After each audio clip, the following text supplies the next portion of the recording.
যতই বলি লস্যি আর যতই বলি ঘোল, এই গরমকালে প্রাণ জোড়াতে এক গ্লাস প্লেন শরবতের কাছে সবকিছুই কিন্তু হার মানে। তাই আজকে আমি যেগুলো খুবই সিম্পল এবং সহজে আপনারা ঝটপট তৈরি করে নিতে পারেন, ঠিক এইরকম 4 ধরনের শরবত আপনাদের সঙ্গে আজকে আমি শেয়ার করছি। একটা গ্লাসের মধ্যে আমি প্রথমেই নিয়ে নিচ্ছি হাফ কাপ মৌসুমী লেবুর রস। আপনারা চাইলে পুরো 1 গ্লাসও নিতে পারেন। এবার আমি এর মধ্যে অ্যাড করে দিচ্ছি 2 টেবিল স্পুন সুগার পাউডার।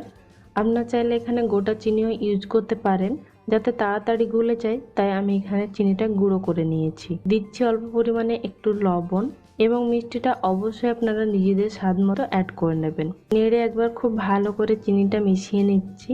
এবং আমি এখানে কিন্তু আইস ইউজ করছি না, আপনারা চাইলে আইস ইউজ করতে পারেন।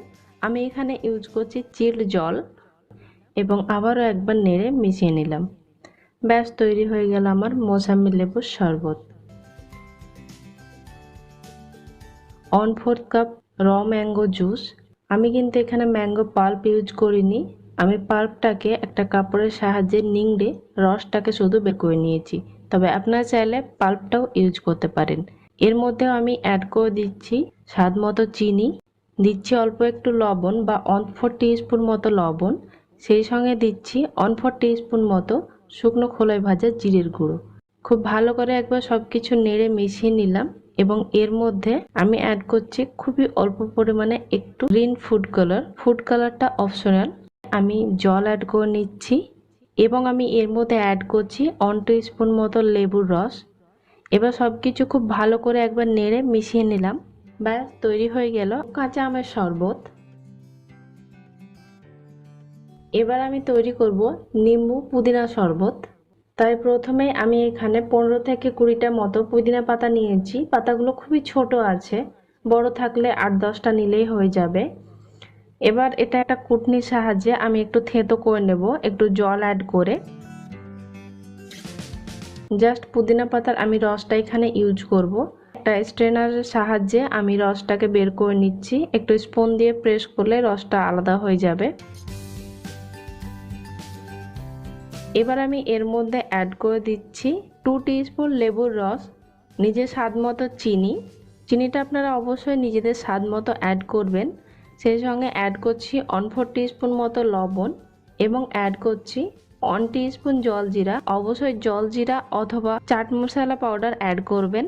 এবং আমি এর মধ্যে কয়েকটা পুদিনা পাতা অ্যাড করছি, জাস্ট এটা একটু সুন্দর লাগার জন্য। এটা একেবারেই অপশনাল। খুব ভালো করে একবার নেড়ে মিশিয়ে নিচ্ছি। এর মধ্যে আমি অ্যাড করছি কিছু পাতিলেবু স্লাইস, এটা কিন্তু অপশনাল। অ্যাড করে দিচ্ছি পরিমাণ মতো জল। আমি এখানে কিন্তু আইস ইউজ করছি না, আপনারা চাইলে আইস ইউজ করতে পারেন। আমি এখানে ইউজ করছি চিল্ড জল,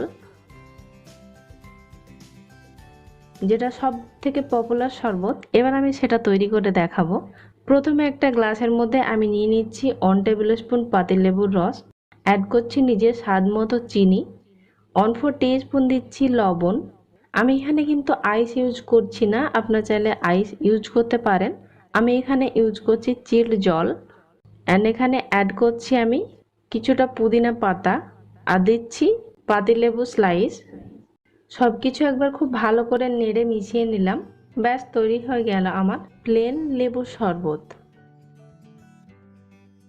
এবার গ্লাসগুলোকে জাস্ট একটু ডেকোরেট করে নেব। এই কাঁচা আমের শরবতের মধ্যে আমি অ্যাড করছি কিছুটা আমের খোসা টুকরো করে কেটে নিয়েছি। এগুলো কিন্তু অপশনাল, জাস্ট একটু সুন্দর লাগার জন্য আমি এগুলোকে সাজিয়ে নিচ্ছি। তো দেখতেই পেয়েছেন কত সিম্পল এবং ঝটপট 4 ধরনের শরবত আমি তৈরি করে নিলাম। এই 4 ধরনের শরবতই খুবই টেস্টি, আপনারা আশা করছি সবগুলোই পছন্দ করবেন। এটা যে কোনো সময় ঝটপট খুব সহজেই কিন্তু তৈরি করে নেওয়া যাবে।